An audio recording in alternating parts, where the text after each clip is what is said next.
بسم اللہ الرحمن الرحیم۔ السلام علیکم دوستو، دنیا بھر کی خبروں میں آج آپ سنیں گے، لیکن اس سے پہلے اگر ہو سکے تو لائک، سبسکرائب اور بیل آئیکن کا بٹن ضرور دبا لیں۔ شکریہ۔ ہماری اپنی فوج کافی ہے، آذربائیجان کا ایران کو سخت جواب۔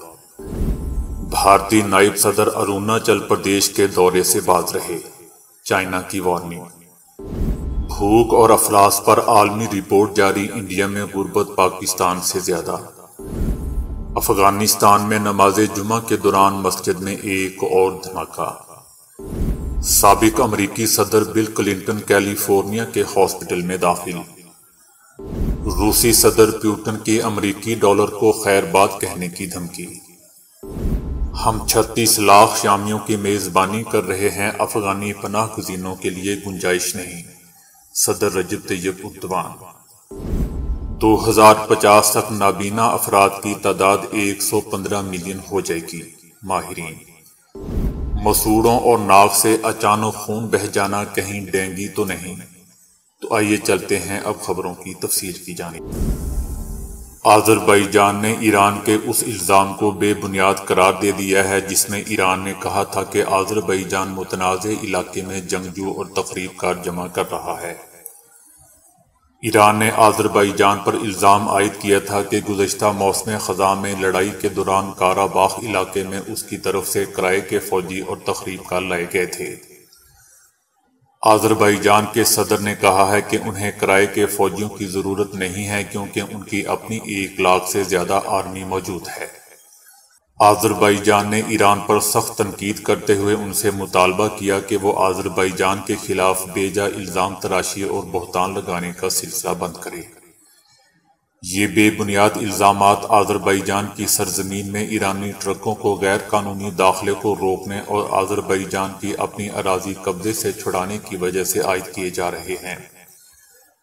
جو لوگ تخریب کاروں کو تلاش کرنا چاہتے ہیں ان کے لیے ہمارا مشورہ یہ ہے کہ وہ اپنے ارد گرد دیکھیں۔ یاد رہے دوستوں کہ گزشتہ دنوں آذربائیجان کی سرحد پر ایرانی مشقوں کے باعث ایران اور آذربائیجان کے درمیان اختلافات سامنے آئے تھے۔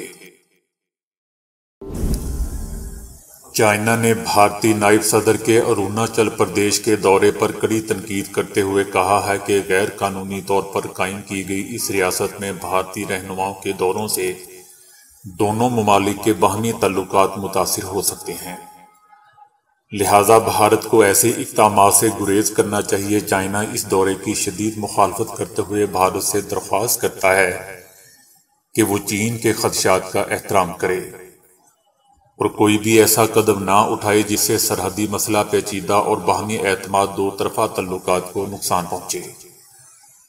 دوستو یاد رہے کہ چائنا کا دعویٰ ہے کہ بھارت کے شمال مشرقی صوبے اروناچل پردیش میں 90,000 مربع کلومیٹر کا رقبہ تبت کا ہے۔ چین کے بیان پر رد عمل دیتے ہوئے انڈیا کا کہنا تھا کہ اروناچل پردیش بھارت کا اٹوٹ انگ ہے اور بھارتی رہنما معمول کے مطابق ریاست اروناچل پردیش کا سفر کرتے ہیں، لہٰذا ہم ایسے تبصروں کو مسترد کرتے ہیں۔ یاد رہے دوستوں کہ 9 اکتوبر کو بھارت کے نائب صدر نے متنازع ریاست اروناچل پردیش کا دورہ کیا تھا، جہاں انہوں نے ریاستی اسمبلی سے خطاب اور ایک پیپر ری سائیکلنگ یونٹ کا افتتاح بھی کیا تھا۔ دنیا میں بھوک اور افلاس کی صورتحال کے حوالے سے گلوبل انڈیکس 2021 کی رپورٹ شائع ہوئی ہے، جس کے مطابق انڈیا کا درجہ پاکستان، بنگلہ دیش اور نیپال سے نیچے چلا گیا ہے۔ 116 ممالک کی فہرست میں انڈیا کا نمبر 94 سے بڑھ کر 101 ہو چکا ہے۔ دنیا میں چائنا، برازیل اور کویت کے اندر بھوک اور افلاس سب سے کم ہے۔ رپورٹ میں انڈیا کے درجے کو تشویشناک قرار دیا گیا ہے۔ گلوبل ہنگر انڈیکس میں کسی ملک کے سکور کو 4 اشاریوں کے تحت ماپا جاتا ہے، جس میں 5 برس سے کم بچوں کے اندر غذائیت کی کمی، بچوں کا قد نہ بڑھنا اور ان کی اموات شامل ہیں۔ رپورٹ میں کہا گیا ہے کہ انڈیا کے ہمسایہ ممالک پاکستان 92، بنگلہ دیش 76، میانمار 71 اور نیپال 76 میں بھی صورتحال بہتر نہیں ہے، لیکن انہوں نے انڈیا کے مقابلے میں اپنے شہریوں کو خوراک کے حوالے سے بہتر سہولیات دی ہوئی ہیں۔ تاہم انڈیا نے 5 برس سے کم بچوں کی شرح اموات اور غذائیت کی کمی پوری کرنے میں بہتری دکھائی ہے۔ 47 ممالک 2030 تک بھوک کا درجہ کم کرنے میں ناکام رہیں گے۔ رپورٹ کے مطابق اچھی نیت اور بڑے مقاصد کے باوجود 2021 میں بھوک کے حوالے سے مثبت سوچ رکھنا مشکل ہے، کیونکہ کئی ممالک میں جاری کشمکش، موسمیاتی تبدیلیوں، کورونا اور معاشی صحت کے مسائل کی وجہ سے فوڈ سیکیورٹی کا سامنا ہے۔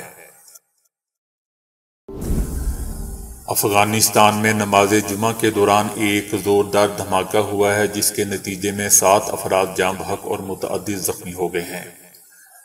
افغانستان کے صوبے قندھار کی ایک مسجد میں اس وقت یہ واقعہ ہوا جب وہاں نماز جمعہ ادا کی جا رہی تھی۔ کارروائی اتنی خوفناک تھی کہ آس پاس کی عمارتوں اور گاڑیوں کے شیشے تک ٹوٹ گئے۔ طالبان اہلکار دھماکے کی نوعیت اور نقصان کا اندازہ لگانے کے لیے جائے وقوع پر پہنچ گئے۔ ہاسپٹل انتظامیہ کا کہنا ہے کہ ابھی زخمیوں کو لانے کا سلسلہ جاری ہے۔ اموات میں اضافے کا خدشہ ظاہر کیا جا رہا ہے۔ دوستو، یاد رہے کہ گزشتہ جمعے کو بھی قندوز میں ایک امام بارگاہ پر حملے میں 100 سے زائد افراد جاں بحق اور 200 سے زائد زخمی ہو گئے تھے۔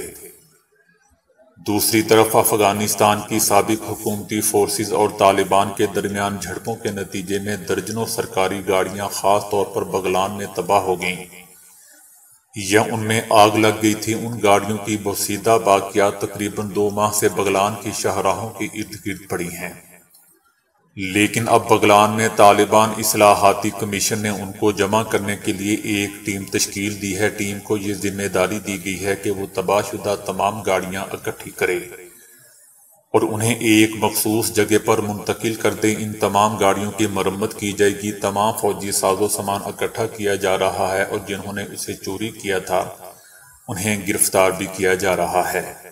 تمام گاڑیاں مرمت کے بعد استعمال کے لیے طالبان فورسز کے حوالے کر دی جائیں گی۔ امریکہ کے سابق صدر بل کلنٹن کو 2 دن پہلے علاج کی غرض سے کیلیفورنیا کے اروین ہاسپٹل میں داخل کیا گیا ہے۔ سابق صدر بل کلنٹن کو نان کرونا انفیکشن کے علاج کے لیے UCI میڈیکل سینٹر میں داخل کیا گیا ہے۔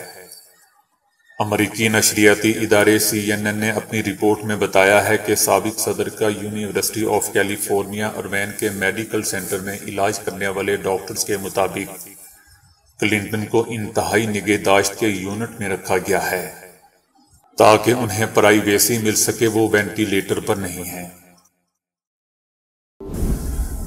روس کے صدر پیوٹن نے امریکی پابندیاں برقرار رہنے کی صورت میں ڈالر کی بجائے دوسری کرنسی میں تجارت کی دھمکی دے دی ہے۔ روسی صدر نے ماسکو میں انرجی کانفرنس کے دوران اپنے ایک انٹرویو میں کہا کہ امریکہ دوسرے ملکوں پر معاشی پابندیاں لگا کر بہت بڑی غلطی کر رہا ہے، اور اگر روس پر پابندیاں جاری رہیں تو ہمارے پاس دوسری کرنسی پر منتقل ہونے کے سوا کوئی چارہ نہیں ہوگا۔ ان کا کہنا تھا کہ امریکہ ڈالر کو خود تباہ کر رہا ہے اور اسی شاخ کو کاٹ رہا ہے جس پر خود بیٹھا ہوا ہے۔ ان کا مزید کہنا تھا کہ امریکہ قرضے پر قرضے حاصل کر رہا ہے اور وہاں تاریخ میں کبھی اتنی مہنگائی نہیں رہی جتنی اب ہے۔ صدر پیوٹن نے کہا کہ اب حالت یہ ہے کہ امریکی اتحادیوں نے بھی ڈالر میں تجارت کرنی کم کر دی ہے۔ افغانستان کے نئے طالبان سربراہان کا اعلیٰ سطحی وفد ترک افسران کے ساتھ مذاکرات کے لیے ترکی پہنچ گیا ہے۔ طالبان کا دورہ ترکی ایک ایسے وقت پر ہو رہا ہے جب اس ہفتے طالبان کے سربراہان نے امریکہ کے ساتھ اور دوحہ میں 10 یورپی ممالک اور یورپی یونین کے نمائندوں کے ساتھ مذاکرات کا سلسلہ کیا۔ ترک صدر رجب طیب اردوان نے 20 طاقتور ترین معیشتوں کے آن لائن اجلاس کے دوران کہا تھا کہ عالمی برادری کو چاہے کہ طالبان کے ساتھ بات چیت کے درائے کھولے رکھے تاکہ انہیں آہستہ آہستہ ایک جامع حکومت قائم کرنے کی طرف قائل کیا جا سکے۔ اردوان کا کہنا تھا کہ ترکی پہلے سے 36 لاکھ شامیوں کی میزبانی کر رہا ہے اور اب افغانستان سے آنے والے پناہ گزینوں کے لیے گنجائش نہیں رکھتا۔ انہوں نے خبردار کیا کہ یورپی ممالک بھی مہاجرین کی نئی لہر سے متاثر ہوں گے۔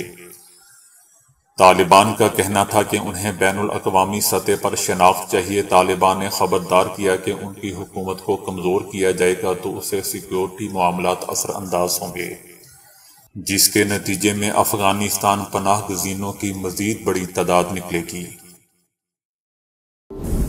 گزشتہ روز پوری دنیا میں بینائی کا عالمی دن منایا گیا تاکہ عوام میں بینائی اور امراض چشم سے متعلق آگاہی پیدا کی جا سکے اور اس سے متعلق حقائق کو سامنے لایا جا سکے۔ بینائی سے متعلق 80% بیماریاں قابل علاج ہیں، لیکن آنکھوں کے علاج کی مناسب سہولیات کے نہ ہونے اور عوام میں ان کی معلومات نہ ہونے کی وجہ سے بہت سے لوگ علاج نہیں کروا پاتے۔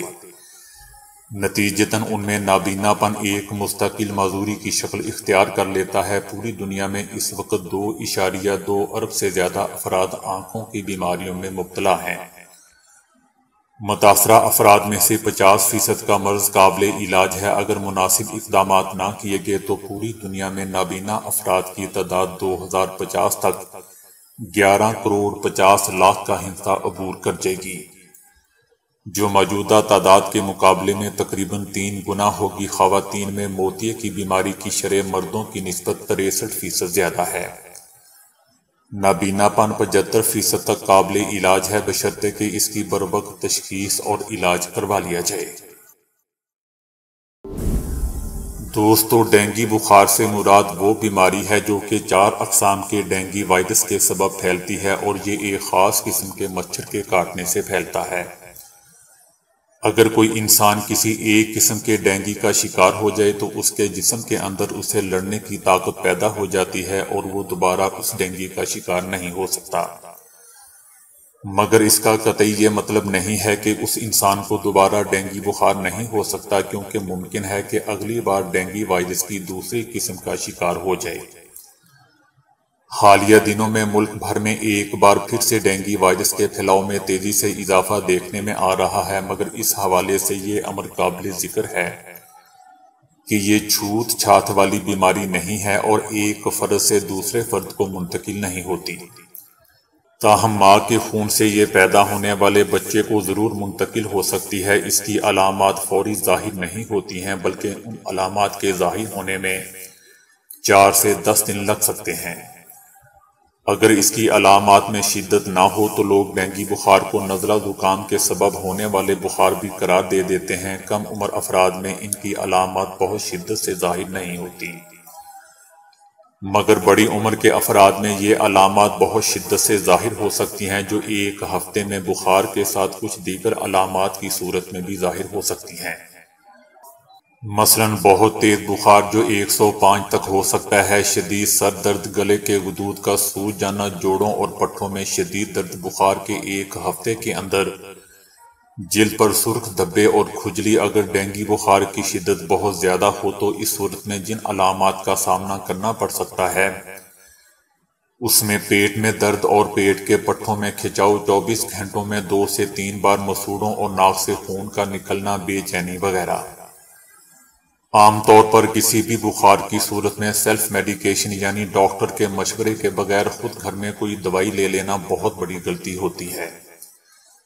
اس وجہ سے بخار کی صورت میں اگر آپ ڈاکٹر کے پاس نہیں جا سکتے تو اس کے لیے محفوظ ترین طریقہ آن لائن مشورے کا ہے، جہاں ڈاکٹر آپ کی علامات کے مطابق آپ کو ایک بہتر مشورہ دے سکتا ہے۔ عام طور پر ڈاکٹر ڈینگی کی تشخیص کے لیے خون کے 2 ٹیسٹ کرواتے ہیں۔ وائرالوجیکل ٹیسٹ میں باقاعدہ طور پر خاص سامان اور ماہر اور تربیت یافتہ عملے کی ضرورت ہوتی ہے۔ اس وجہ سے ہر لیب میں اس ٹیسٹ کی سہولت میسر نہیں ہوتی۔ سیرولوجیکل ٹیسٹ کے ذریعے خون میں موجود اینٹی باڈیز کو چیک کیا جاتا ہے، جس سے اس بات کی جانچ ہو جاتی ہے کہ خون میں ڈینگی بخار کے خلاف اینٹی باڈیز یا کسی قسم کا انفیکشن موجود ہے یا نہیں۔ ڈینگی بخار کا شکار ہونے کے بعد اب تک اس حوالے سے میڈیکل سائنس میں کسی قسم کا آزمودہ علاج موجود نہیں ہے جو وائرس کی ہلاکت کا سبب بن سکے، مگر میڈیکل سائنس اس بیماری کے لیے ایسی ادویات تجویز کرتی ہیں جو اس کی علامات کی شدت کو کم کرنے میں مددگار ثابت ہو سکتی ہیں۔ ڈینگی بخار کی صورت میں ڈسپرین اور بروفن کے استعمال میں خصوصی احتیاط کرنی چاہیے، کیونکہ اس سے جسم کے اندر خون کے بہنے کا عمل شروع ہو جاتا ہے جو خطرناک بھی ثابت ہو سکتا ہے۔ ڈینگی بخار کے سبب ہونے والی پیچیدگیوں میں قوت مدافعت کم ہونے کے امکانات بہت زیادہ ہوتے ہیں، جس کی وجہ سے کچھ پیچیدگیاں پیدا ہو سکتی ہیں۔ مثلا ناک کے راستے خون جاری ہو جانا، جلد کے اندر خون کا جاری ہو جانا، جگر کا پھیل جانا اور دوران خون کے نظام کا ختم ہو جانا۔ یہ تمام علامات دوستو جان لیوا بھی ثابت ہو سکتی ہیں۔ اس سے بچنے کے لیے خود کو مچھروں سے بچانا ضروری ہے۔ اس سے بچنے کے لیے دنیا کے کچھ ممالک میں اس کی ویکسین بھی موجود ہے، جس کی 3 خوراکیں 6 ماہ کے لیے ڈینگی وائرس سے محفوظ رکھ سکتی ہیں۔ اس کے علاوہ ان جگہوں پر جانے سے پرہیز کرنا چاہیے جہاں پر ڈینگی کے پھیلاؤ کی خبریں آ رہی ہوں۔ اس کے علاوہ ان مچھروں کی افزائش صاف کھڑے ہوئے پانی میں ہوتی ہے۔ اس وجہ سے اس کے پھیلاؤ کے دنوں میں پانی کو بغیر ڈھکے رکھنے میں احتیاط رکھنی چاہیے۔